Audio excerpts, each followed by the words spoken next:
Hello students, जैसा कि आप देख रहे हैं कि आप एवरीडे मैं आपके लिए एक एक टॉपिक पर वीडियो लाने का प्रयास कर रहा हूं। मेरी कोशिश है कि इस समर वेकेशन में आपके अंदर कुछ इम्प्रूवमेंट हो, आप पहले से बेहतर करने का प्रयास करें। तो आज मैं आपके लिए adverbs and kinds of adverb लेकर आया हूं, जिसमें कि आप पहचान पाएंगे सेंटेंस को देखकर कि एक एडवर्ब है, लेकिन किस काइंड का एडवर्ब है। यानी एडवर्ब ऑफ टाइम है, एडवर्ब ऑफ फ्रीक्वेंसी है, एडवर्ब ऑफ डिग्री है, एडवर्ब ऑफ रीजन है, या एडवर्ब ऑफ मैनर है। ठीक है, तो ध्यान देखेंगे। यदि आप आज जो मैं रूल बता रहा हूं, यदि आप बहुत स्टेप बाय स्टेप देखते हैं तो उम्मीद करता हूं कि आप एडवर्ब के बारे में बहुत अच्छे से जान लेंगे।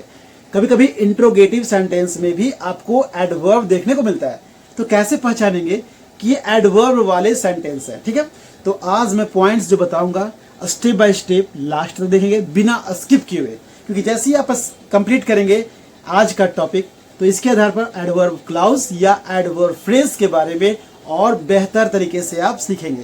तो मैं चाहूंगा कि we should not waste our time and now look at here. आज एडवर्ब के बारे में आपको जो मैं बताने जा रहा हूं, लास्ट तक बने रहें ताकि आप कंप्लीट आज एडवर्ब के बारे में जान पाएंगे। ठीक है, ध्यान देंगे। जैसा कि आपके सामने लिखा हुआ है ही वॉक्स स्लोली। सबसे पहले मैं बता दूं व्हाट इज एडवर्ब। जैसा कि आप एडवर्ब के बारे में जानते हैं कि an adverb is a word that qualifies verb, adjective और अनदर एडवर्ब। यानी एडवर्ब के बारे में जानने के लिए आप ये देखेंगे कि एडवर्ब जो है किसी वर्ब को, एडजेक्टिव को या अदर एडवर्ब के बारे में कुछ एक्स्ट्रा इंफॉर्मेशन देने का प्रयास करता है। जैसे मैं आपको शॉर्ट में एक ट्रिक के माध्यम से बता दूं, एडवर्ब नाम ही है क्या, एडवर्ब, यानी वर्ब में कुछ ऐड किया हुआ, यानी एक्स्ट्रा इंफॉर्मेशन आपको देखने को मिलेगा। तो ध्यान से देखेंगे कैसे आप एडवर्ब के बारे में एक एक स्टेप बाय स्टेप आप जानकारी प्राप्त करते हैं। तो सबसे पहले आप देखिए ही वॉक्स स्लोली। मैंने कहा कि कोई भी एक्शन के बारे में यानी वर्ब के बारे में एक्स्ट्रा इंफॉर्मेशन आपको यदि मिले, जिस वर्ड से मिलेगा वही आपका एडवर्ब होगा। यहाँ वॉक्स क्या वर्ब है, वॉक के बारे में बताया गया स्लोली, यानी एक्शन के बारे में बताया जा रहा है कि एक्शन कैसे हो रहा है। तो आपने देखा कि उसके बारे में, एक्शन के बारे में एक्स्ट्रा इंफॉर्मेशन मिल रहा है। सेकंड सेंटेंस देखिए, the mango is very sweet, यानी मैंगो की क्वालिटी बताई गई स्वीट। स्वीट क्या है, एडजेक्टिव है, और एडजेक्टिव के बारे में आपको एक्स्ट्रा इंफॉर्मेशन मिल रहा है कि कितना स्वीट है, तो वेरी स्वीट। बात समझ में आ रही है। तो जब आपको वर्ब के बारे में एक्स्ट्रा इंफॉर्मेशन मिल रहा है, एडजेक्टिव के बारे में एक्स्ट्रा इंफॉर्मेशन मिल रहा है, और नेक्स्ट सेंटेंस ध्यान देखेंगे, run is running very fast. ठीक है, तो रनिंग जो है क्या है, वर्ब है, फास्ट क्या है, वर्ब के बारे में एक्स्ट्रा इंफॉर्मेशन मिल रहा है, यानी ये एडवर्ब है, और एडवर्ब के बारे में एक्स्ट्रा इंफॉर्मेशन मिल रहा है कि वेरी फास्ट। तो आप देख रहे होंगे कि जब नाउन के बाद दैट मींस वर्ब के बारे में, एडजेक्टिव के बारे में और एडवर्ब के बारे में जब एक्स्ट्रा इंफॉर्मेशन मिल रहा है, तो इसी तरह के पार्ट्स को हम लोग क्या बोलते हैं, एडवर्ब। और आज मैं आप लोगों को एडवर्ब के डिफरेंट काइंड्स, यानी कि आप लोगों को अलग अलग क्लास के अकॉर्डिंग आप लोगों को बताने का प्रयास करूंगा कि कैसे आप पहचानेंगे किसी भी सेंटेंस में एडवर्ब को पहचानने के लिए, आइडेंटिफाई करने के लिए किन किन बातों को ध्यान रखना है। तो बहुत ध्यान से देखिए स्टेप बाय स्टेप।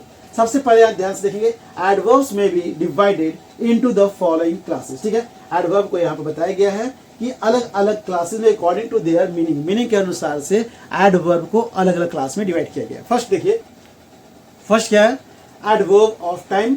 यानी इसमें आप लोगों को जब सेंटेंस पढ़ेंगे आप, तो उसमें देखेंगे कि उसमें एक्शन तो है, लेकिन एक्शन कब हुआ, यानी एक्शन के टाइम को ही क्या कहेंगे, एडवर्ब ऑफ टाइम। ध्यान देखिए, आई कम हेयर डेली, मैं यहां आता हूं। ठीक है, तो यदि क्वेश्चन किया जाए व्हेन, कब आते हैं, तो वैसे कंडीशन में आपका जवाब है डेली। तो डेली जो आपका दिख रहा है, यही है आपका एडवर्ब ऑफ टाइम। बात समझ में आ रहा है। नेक्स्ट सेंटेंस देखिए, एडवर्ब ऑफ फ्रीक्वेंसी। फ्रीक्वेंसी का मतलब क्या होता है, कितनी बार, यानी एक्शन कितनी बार हुआ, ये आपको जानकारी मिलती है। जैसे देखिए, I always drink coffee in the morning. ठीक है, यानी मैं ऑलवेज हमेशा ड्रिंक करता हूं, क्या, कॉफी रोज पीता हूं इन द मॉर्निंग, सुबह सुबह में। तो आपसे पूछा गया हाउ ऑफन, बस समझ में आ रहा है। या जैसे, यानी कहने का मतलब, या टेक अ बाथ डेली। तो जैसे कि आपको लगे किसी एक्शन को कितनी बार किया जा रहा है, जैसे ही टोल्ड यू ट्वाइस, उसने तुम्हें 2 बार कहा। तो जब भी आपको ऐसा कोई एक्शन हो रहा है लेकिन कितनी बार हो रहा है, उसी को बोलते हैं एडवर्ब ऑफ फ्रीक्वेंसी यानी हाउ ऑफन, कितनी बार, आई ऑलवेज यानी हमेशा, drink coffee in the morning. ठीक है, next sentence adverb of place. अब ध्यान देंगे किसी एक्शन के बारे में ये बताने का प्रयास किया जा रहा है कि वो एक्शन कहाँ हो रहा है। यदि प्लेस को इंडिकेट किया जाए जैसे कम हियर, गो देयर, तो एक्शन तो हो रहा, आने का एक्शन हो रहा, लेकिन कहाँ, वेयर। आप सबसे जब पूछा जाए कोई एक्शन कहाँ हो रहा तो वैसे कंडीशन में जो जवाब होगा वो आपका एडवर्ब ऑफ प्लेस को इंडिकेट करेगा। ठीक है, next adverb of manner.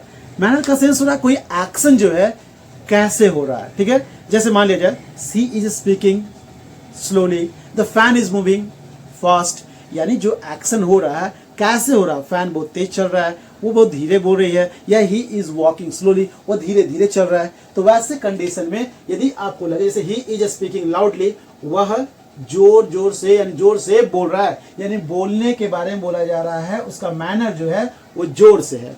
Clear है। नेक्स्ट एडवर्ब ऑफ डिग्री या फिर क्वांटिटी, यानी कहने का मतलब है कि जब आपको ये पता चले कि एक्शन कितना कम हुआ है। ठीक है, अब ध्यान से देखने का प्रयास करेंगे। जरूरी नहीं है, मैंने कहा था आपको कि एडवर्ब जो है आप कभी कभी वर्ब की भी क्वालिटी बताया जाता है, कभी एडजेक्टिव की भी, और कभी एडवर्ब की भी क्वालिटी बताता है। ध्यान से देखेंगे एडवर्ब ऑफ डिग्री के बारे में बताया जा रहा, तो Rahul is too careless, Rahul जो है केयरलेस है, लेकिन कितना केयरलेस है यहाँ टू से इंडिकेट हो रहा, यानी केयरलेस क्या है, एडजेक्टिव है। ठीक है, यहाँ पर राहुल की क्वालिटी बताई जा रही है कि वो क्या है, केयरलेस है, लेकिन एडजेक्टिव की क्वालिटी बताई जा रही है कि टू केयरलेस यानी एक्सेस केयरलेस है। ठीक है, तो इस तरह से आप इसे बोलेंगे एडवर्ब ऑफ डिग्री। ठीक है, यानी कितना, जैसे I have completed my task, तो मैंने अपने टास्क को कितना कंप्लीट, दैट मीन्स कितना किया, तो पूरा कंप्लीटेड कर लिया। ठीक है, नेक्स्ट एडवर्ब ऑफ रीजन। कभी कभी आपको एडवर्ब ऑफ रीजन का मतलब हुआ कि इसमें यह पता चलता है कि कोई काम क्यों हुआ, रीजन क्या था उसका। जैसे सेंटेंस ध्यान से देखिएगा, I took a nap because I was tired, मैंने एक झपकी ली क्योंकि मैं क्या था, थक गया था। आपको यहाँ रीजन बताया जा रहा है ना, बिकॉज। ठीक है, I took a nap because I was tired, क्योंकि मैं क्या था, थका हुआ था। बात समझ में आ रहा है।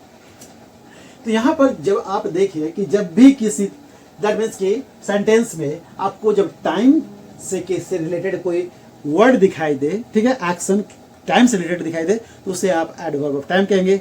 यदि आपको टाइम कितनी बार वो एक्शन हुआ तो उसे एडवर्ब ऑफ फ्रीक्वेंसी बोलेंगे। टाइम दैट मीन्स एक्शन कहाँ हुआ तो उसे आप एडवर्ब ऑफ प्लेस बोलेंगे।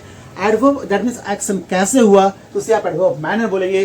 काम कितना हुआ तो उसे एडवर्ब ऑफ क्वांटिटी बोलेंगे। और काम क्यों हुआ, ठीक है, या ऐसे एक्शन क्यों हुआ, तो ऐसे कंडीशन में उसे आप एडवर्ब ऑफ रीजन के नाम से जानते हैं। अब ध्यान देखेंगे, आप जब इंट्रोगेटिव सेंटेंस बहुत ध्यान से समझने प्रयास करेंगे, जब आप किसी इंट्रोगेटिव सेंटेंस को देखते हैं तो आपके मन में क्वेश्चन आता है कि इसे इंट्रोगेटिव प्रोनाउन कहा जाए, इंट्रोगेटिव एडजेक्टिव कहा जाए, या इंट्रोगेटिव एडवर्ब कहा जाए। तो बहुत ध्यान से देखेंगे, आपके सामने कुछ सेंटेंसेस दिए गए इंट्रोगेटिव, ठीक है, एडवर्ब से रिलेटेड है ना, ये सारे इंट्रोगेटिव एडवर्ब है। इंट्रोगेटिव एडवर्ब्स कैसे पहचानेंगे, ध्यान से देखिएगा। तो आप देख रहे होंगे कि आपके सामने कुछ इंट्रोगेटिव एडवर्ब्स दिखाए जा रहे हैं। अब आप कैसे पहचानेंगे कि इंट्रोगेटिव एडवर्ब भी है, क्या ये इंट्रोगेटिव प्रोनाउन नहीं हो सकता है, इंट्रोगेटिव एडजेक्टिव नहीं हो सकता है। तो मैं जो बता रहा हूं बहुत ध्यान से देखेंगे कि इंट्रोगेटिव एडवर्ब की पहचान आप कैसे करेंगे। ध्यान देखिए, वेयर इज योर ब्रदर, आपसे पूछा जा रहा आपका भाई कहाँ है। सोचिए आपका जवाब क्या होना चाहिए, यानी कहाँ का मतलब किसी स्थान पर होगा, कोई जगह। जैसी प्लेस की बात हो, मैंने कहा था ना कि वेयर से जब बात हो तो एडवर्ब ऑफ प्लेस की बात होती है। तो ये आपको इंडिकेट किया जा रहा है, ये एडवर्ब ऑफ प्लेस है, ठीक है तो इंट्रोगेटिव एडवर्ब। लेकिन मैं समझाने के लिए आपको सेंटेंस दिया हूं ताकि आप समझ पाएं कि कैसे आप पहचानेंगे ये adverb of, that means interrogative adverb. क्यों कहेंगे इसे, क्योंकि आप जब देख रहे हैं सेंटेंस, जब आपको ऐसा लगे कि आपसे प्लेस की जानकारी ली जा रही है, यानी वेयर से क्वेश्चन जवाब, आप दैट मीन्स क्वेश्चन पूछने पर आपके जवाब आ रहे हैं, तो इसे एडवर्ब ऑफ प्लेस कहेंगे। ठीक है, next, when did you come. देखिए सेंटेंस ध्यान से समझने प्रयास कीजिएगा। अभी तक जितने पॉइंट्स को मैंने बताए हैं उसी के आधार पर इंट्रोगेटिव एडवर्ब की पहचान आप आसानी से कर लेंगे। जैसे व्हेन डिड यू कम, तुम कब आए। देखिए एक्शन हुआ, आने का एक्शन हो गया, लेकिन पूछा जा रहा कब, व्हेन, दैट मीन्स व्हेन से जब पूछा जाए तो उससे बोलेंगे एडवर्ब ऑफ टाइम। ठीक है, इसका जवाब होगा adverb of time. Next, why are you late, तुम लेट क्यों हो। ध्यान सुनेंगे, यानी एक्शन तो हो गया, कोई आ गया है जिस कंडीशन में आया है तो वो लेट आया है, तो पूछा जा रहा कि क्यों तुम लेट क्यों हो, यानी रीजन पूछा जा रहा आपसे, तो इसे बोलेंगे आप एडवर्ब ऑफ रीजन। ठीक है, इसे बोलेंगे आप एडवर्ब ऑफ रीजन।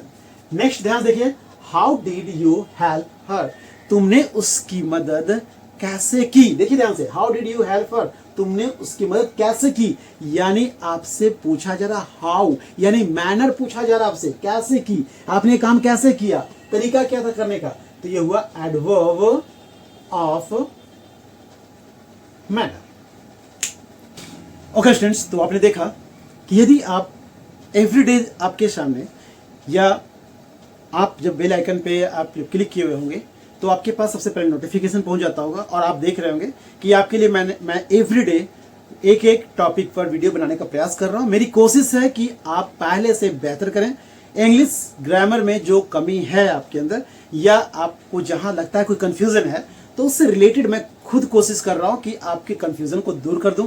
और आप यदि इसी तरह से अप टू डेट रहेंगे तो आप अपने आप में देखेंगे कि आपके अंदर बहुत सारा इंप्रूवमेंट हो चुका है, जो आपको पता भी नहीं चलेगा कि आप में इंप्रूवमेंट हो गया रहेगा। तो मैं चाहूंगा कि इसी तरह से आप कंप्लीट वीडियो देखें, बिना स्किप किए देखें, क्योंकि जिस टॉपिक को मैं बता रहा हूं उसमें मैं बेस से लेकर के कोशिश करता हूं कि स्टैंडर्ड लेवल तक ले जाऊं, ताकि जैसे मैंने आज बताया आप लोगों को कि कैसे आप एडवर्ब को पहचानेंगे और कैसे आप एडवर्ब फ्रेज, जो कि मैंने पिछले वीडियो में आपको बताया है, या एडवर्ब क्लाउज के बारे में अब आप ध्यान से देखेंगे, इस वीडियो को अच्छे से देखे होंगे, तो अब वहां उस वीडियो यानी बैक वाले वीडियो को देख करने का प्रयास करेंगे जो पिछले वीडियो मैंने दिया था, तो आपको पहले से बेहतर समझ में आएगा। मेरी कोशिश है कि जो इस वीडियो में मैं बहुत ज्यादा नहीं बता पाया हूं जिस टॉपिक के बारे में, नेक्स्ट वीडियो में मैं उसके बारे में आपको बेहतर अपडेट कर सकूं, बेहतर बता सकूं, ज्यादा से ज्यादा एक्सप्लेन कर सकूं, ताकि आपके लिए वो टॉपिक आसान हो जाए और आप अच्छे से बेहतर तरीके से आप सेंटेंस को पहचान पाएं। ओके स्टूडेंट्स, तो मैं चाहूंगा कि आप रेगुलर प्रैक्टिस करें, और जैसे कि आप जानते हैं परफेक्ट होंगे, आप बेहतर करेंगे। आप कंटिन्यू इसी तरह से 5-10 मिनट निकालकर अपने लिए टाइम निकालें और इस तरह से प्रैक्टिस करते रहें। फिर भी कहीं कंफ्यूजन हो तो कमेंट बॉक्स में अपने प्रॉब्लम अवश्य शेयर करें। Okay students, thank you.